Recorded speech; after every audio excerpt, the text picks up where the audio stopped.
PSA became a success story for the airline industry. Not only did the customers love this happy airline with its smiling aircraft, but the business model proved enormously profitable and full of growth potential. So when a group of entrepreneurs decided to found an airline in Texas, they came up with a simple business plan: copy PSA in Texas. The New York Times wrote in 1971 that Southwest Airline president Lamar Muse says frankly and repeatedly that Southwest Airlines has been developed from its inception around the ideas that have proven to be successful for Pacific Southwest Airline (PSA). We don't mind being copycats of an operation like that, said Muse in 1971, referring to the visits he and other Southwest executives made to PSA as they assembled their operating plans. PSA welcomed the Texas upstart to its San Diego operations, indeed, even selling them flight and operations training. This may seem odd, but in pre-deregulation world, with Southwest constrained to Texas, PSA would remain unthreatened in its large intra-state market, California. The visiting entrepreneurs from Texas flew in PSA jump seats and took notes on every detail of gate and backroom operations. They returned to Texas with copious notes and a set of operating manuals that they used to mimic PSA's model to the smallest detail, including the fun and zany culture. Lamar Muse later wrote that creating the operating manuals for his upstart airline was primarily a cut and paste procedure, a detail corroborated by another book written on the rise and fall of PSA. Southwest Airlines copied PSA so completely that you could almost call it a photocopy. Now, this is a really cool example that Jim Collins has given as part of his concept called Fire Bullets and then Cannonballs. Uh, Jim wrote this book, built great by choice, and I'm a big fan of Jim's work. And pretty soon I'll probably have like a email course around the books and his concepts. But the idea is this particular idea of fire bullets then cannonballs is really cool because it says that you don't have to go and innovate again and again, right? At times you can just try out different things in small iterations, try out different iterations, different ways of doing or achieving the result. And when one thing clicks, go all in, right? When one thing clicks, go all in. And that's what this idea of fire bullets then cannonballs is, that you need to simply uh, try out different things, smaller things in smaller quantities, see what hits the target, what gets you the result, and if it is getting you the result, then put a lot more resources behind it. If it's still getting you the results, put all of your resources behind it, right? So that's the idea. And this particular story that I just read you about PSA, that is Pacific Southwest Airlines and Southwest Airlines. PSA does not exist today, but Southwest does. And Southwest literally just copied PSA's playbook and ran it and executed it beautifully. And that's why it is still there. And due to different other factors, PSA isn't. Now, why has Jim mentioned it over here? It's because sometimes to be great does not mean that you have to create your own things. You can just copy and then execute at a great level. And when you do that, you tend to have equally great success, and at the same time you uh, have tried a lot, right? You've learned from someone else's experience and seen, I mean, learned what all mistakes they did, and you are not doing them again, right? So you're doing your own mistakes, newer mistakes, but you're not doing the mistakes that they had to do in order to figure out their system. Now, all of this is true today in multiple businesses. Even Costco came out of something called Price Club, if I'm not wrong. So, Price Club was something that was innovated and it was completely new. And then Costco kind of just copied the format into different territory and then it kind of executed it beautifully. And Costco is huge today, right? It was They had a merger and all of those things, where it is even back then it was huge and it was growing like crazy at that time. Similarly, Walmart copied a lot of things. The Walmart itself is an innovation, but Walmart copied Price Club and Costco as Sam's Club.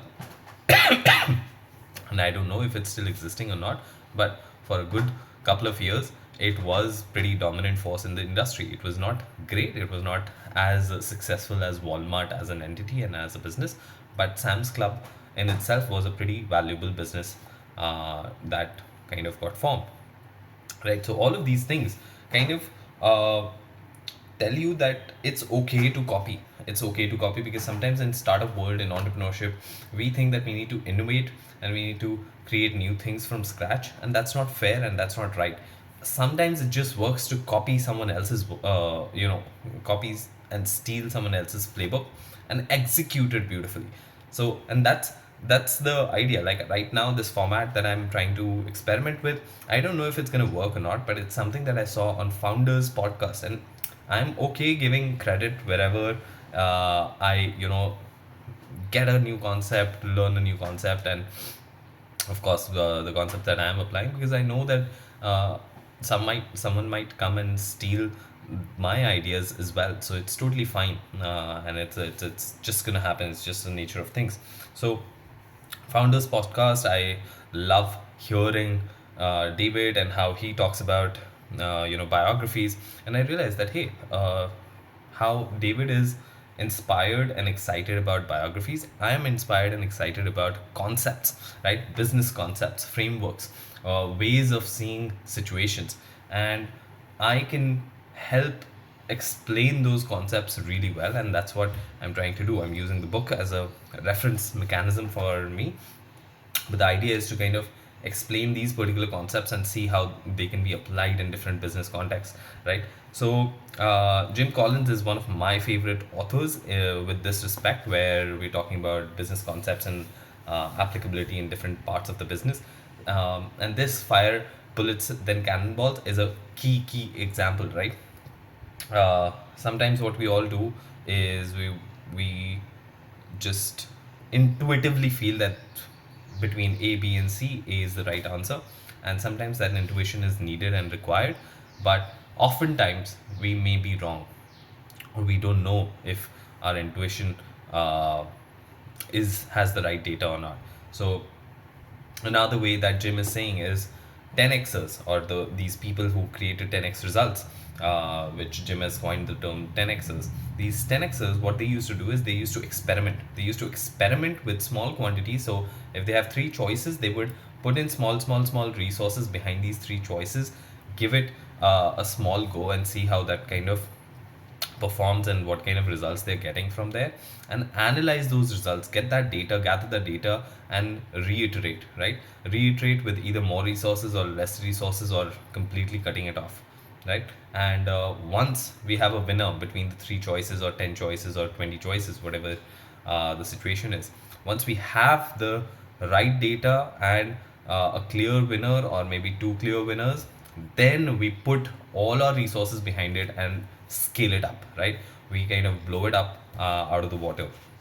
And I've seen it again and again. The whole idea of a VC concept and seed money and all of this is that, like, why does every VC today also has a seed fund? The simple reason is that when they put in seed funds, when they invest through seed funds, they can put it in, say, 100 startups, and once they see the growth trajectory, what kind of results they're getting in terms of revenue, in terms of customer acquisition, and so on and so forth. Once they see that coming through, and their data gets collected in, say, year or 2 years down the line, that's when they're able to put in more resources behind a select few startups which have good metrics that align with the VC's interests. And so seed fund gets to the next stage, whatever that is, maybe say Series A, and that's when they kind of put in VC money, and then Series B, even fewer startups, and then Series C, even fewer startups, and so on and so forth.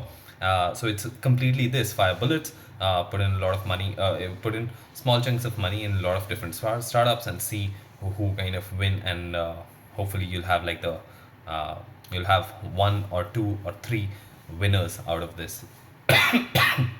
Same concept is also applied in uh, uh, I mean, there's so many places like Facebook ads today run on the same idea, right? You have 10 different types of uh, ad sets and 10 different, I mean, you put in small amount of money and on those 10 ad sets and see which one is getting you the best results. And once you have the best results, or once you have the ad set that giving you the best result, which would be lower cost per acquisition or cost per click or whatever your metric is, it could be cost per conversion or CAC or cost per click and so on. And once you have like a clear winner, then you can put like thousands of dollars behind it and it would scale like crazy. So uh, that's the power of fire bullets and cannonballs. Another way to think, and that's how I think about this idea, is this is scientific experimentation essentially, right? You have a hypothesis, you are trying out a particular thing, you iterate. You have a hypothesis, you try out an experiment, you get the feedback, and you iterate. But this is in a linear cycle. The scientific experimentation happens in a linear cycle. Over here, it might be 10 different experiments running one parallelly, and then you're just investing your resources, and that's when this particular outlook kind of comes around, right? So you're still running experiments. So you're running different experiments, but you want to see which experiments actually are giving you the results that would move the needle for you. And so this is where, like, this particular concept of fire bullets and then cannonballs comes in. So that's the beauty of this concept by Jim Collins, and there are multiple different things that Jim talks about. I'm like simplifying it so that it's more accessible for you and for everyone that's watching. There are a couple of stories that he's mentioned and so on. But something that they kind of said and did was this as well. Uh, we concluded that each environment has a level of threshold innovation that you need to meet to be a contender in the game. Some industries, such as airlines, have a low threshold, whereas other industries, such as biotechnology, command a high threshold. Companies that fail even to meet the innovation threshold cannot win. But, and this surprised us, once you're above the threshold, especially in high turbulent environment, being more innovative does not seem to matter very much. Now, this is very cool to understand because what they're asking and the question that they were asking is that, hey, like, how is someone that who's completely copied one model in like a different geography and then running it, how are they 10xers and other people are not, like the innovative ones are not? So that's where they're coming to this conclusion that, in each environment, there are environment being, maybe it could be industries, it could be different periods of time within those industries and so on. In each environment, there are level of threshold innovation that you need to meet to be a contender in the game, right? So if I want to play a particular game, say if I want to play in the tech AI game, then I need to have a particular speed of innovation. uh, only then can I move forward and can I move forward and will be able to create any sort of relevance for my particular business or startup. But other industries, such as airlines, have a low threshold, whereas other industries, such as biotechnology, command a high threshold, right? Companies that fail to even meet the innovation threshold cannot win. So the companies that are not able to meet that threshold innovation cannot win because they're not in the game. No one is even looking at them because their standards of performance are so low. So it's not going to it's not going to be easy for them. But, and this has surprised us, once you're above the threshold, that means once you're doing that minimum level of innovation, then especially in high turbulent environment, right? High turbulent environment as in like quick changing, or it could be financially turbulent and so on. Being more innovative does not seem to matter very much. So being innovative is only good to a certain extent. After that, it's more about execution, right? So you need both. You need both, but the level of innovation depends on the industry. And then once you have achieved that sort of plateau of innovation for your particular industry, after that, it's all about execution and execution and execution, right? We are seeing that with Apple today, where uh, they would be completely out of business if they had not reached to a particular threshold of innovation in their PCs and stuff, and then they kind of started going up from there when they started out innovating other people with iPods and iPads and iPhones and so on. But now today, with iPhones, they're at a plateau that their innovation, they've done that innovation, and they're upgrading it again, again, and again, and every year they are upgrading it, and that's like the threshold of innovation every year. Because if they don't do that, the iPhone itself would be useless. You, like it would just not grow. But they are maintaining a threshold innovation every year, and because of that, uh, more and more people are still buying it, even though the smartphone industry as a whole keeps on innovating, keeps on doing newer things. They're like trying out foldable phones and whatnot. So they are innovative enough. Like Apple today is innovative enough. They're not crazy innovative like the previous days, but they are innovative enough to be relevant and stay relevant. And yeah, it is kind of moving in an upward trajectory even now.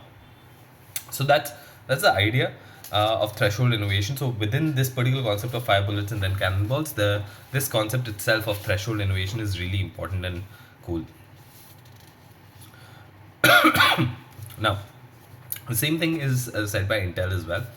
Uh, I'll just read this out as well, because it's something that is counterintuitive, and a lot of people are able to digest it. Which is, so we have an enticing puzzle. Why doesn't innovation systematically distinguish the 10x winners from the comparisons, despite the widely held view that innovation is perhaps the number one differentiating factor of success in fast-changing world, right? Conventionally, intuitively, we are wired to understand and think that innovation brings the 10x value. But that's not true. That we're seeing that it's not true. Jim has seen that it's not true, right? So he's saying that despite the widely held view that innovation is perhaps the number one differentiating factor of success in fast-changing world, because in a sense, once a company meets the threshold of innovation necessary for survival and success in a given environment, it needs a mixture of other elements to become a 10x company. It needs a mixture of other elements to become a 10x company. In particular, the mixture of creativity and discipline, right? So in particular, the mixture of creativity and discipline. Creativity is where the innovation is coming around, and every year it needs to be there. And discipline is to execute quite nicely on the things that they are focused on. Intel delivers explains Intel's 10x success much better than Intel innovates.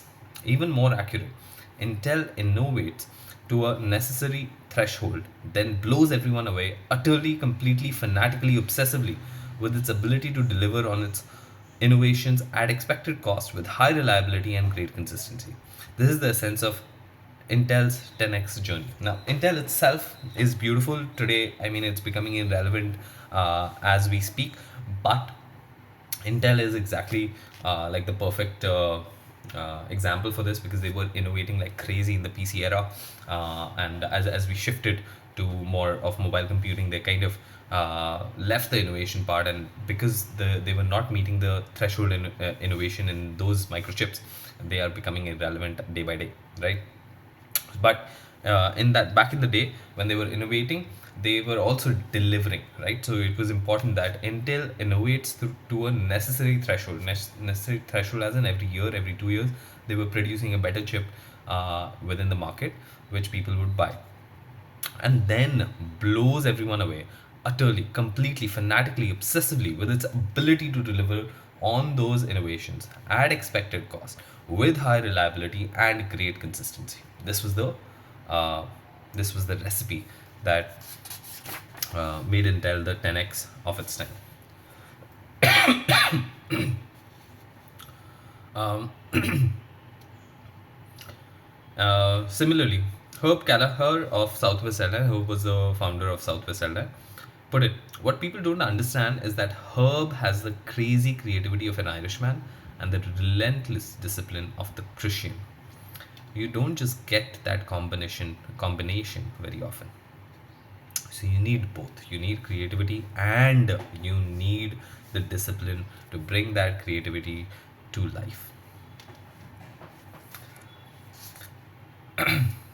Uh, Picture yourself at a sea, a hostile ship bearing down on you. You have a limited amount of gunpowder. You take all your gunpowder and use it to fire a big cannonball. The cannonball flies out over the ocean and misses the target off by 40 degrees. You turn to your stockpile and discover that you're out of gunpowder. You die. But suppose instead that when you see the ship bearing down, you take a little bit of gunpowder and fire a bullet. It misses by 40 degrees. You make another bullet and fire. It misses by 30 degrees. You make third bullet and fire, missing only by 10 degrees. Next bullet hits ping, the hull of the oncoming ship. Now you take all the remaining gunpowder and fire a big cannonball along the same line of sight, which sinks the enemy ship. You live and you win. This is the essence of this particular concept, right? Now, what makes a bullet? This is very important to understand. The bullet is an empirical test aimed at learning what works and meets three criteria, right? So the idea is we need to understand, and we are trying to figure out what really works in that particular situation that we're trying to solve. A bullet is low cost, so it needs to be cheap. uh, the size of now note the size of the bullet grows as the enterprise grows. A cannonball for a $1 million enterprise might be a bullet for a $1 billion, billion with a B, uh, for a $1 billion enterprise, right? So it's a relative, but it needs to be cheap relative, right? So comparatively it needs to be cheap. So a bullet is low cost, a bullet is low risk. Note, low risk doesn't mean high probability of success. Low risk means that there are minimal consequences if the bullet goes awry or hits nothing. Right? So it needs to be low risk. So we don't lose anything if it doesn't hit or if it doesn't get the results that we're seeking. And three, a bullet is low distraction. Again, really important. Note, this means low distraction for the overall enterprise. It might be a very high distraction for one or few individuals, right? So it's very simple. If the organization is 100 people big, then one or two people are working on that particular side project, that bullet that we're trying to do, right? Or maybe there are three teams of two people working on it, right? So we are working on three experiments and two people each are working on it, and that is okay. That is low distraction for the rest of the 94 people working in the organization, right? So that's what makes a bullet. So three things: low cost, so it needs to be cheap; low risk, that means we don't miss out anything or we don't lose anything if it doesn't work or if it doesn't get the result; and three, it needs to be low distraction so that the enterprise does not lose focus on what it's doing. That is what a bullet is, right? Now, uh, so all of these, like 10x companies, used a combination of creative bullets such as new products, technologies, services and processes, and even acquisitions. So all of this can be I mean, this particular concept can be used in all of these different places. Another way to think about it is called small bets. This was popularized by this guy, Daniel Vassallo. He's a really fun person. On Twitter, he was pretty big. I don't know if he's still tweeting or not. I haven't seen him on other places. But Daniel pushed this idea of small bets really to me particularly and to other people in his community, made a community called Small Bets. And the Small Bets community, the idea was that it, rather than betting on one thing or one project all in, it's better to put small bets into different smaller projects. But again, his idea was simply to have like multiple small bets that kind of build your life, build your lifestyle. But there was no cannonball behind it.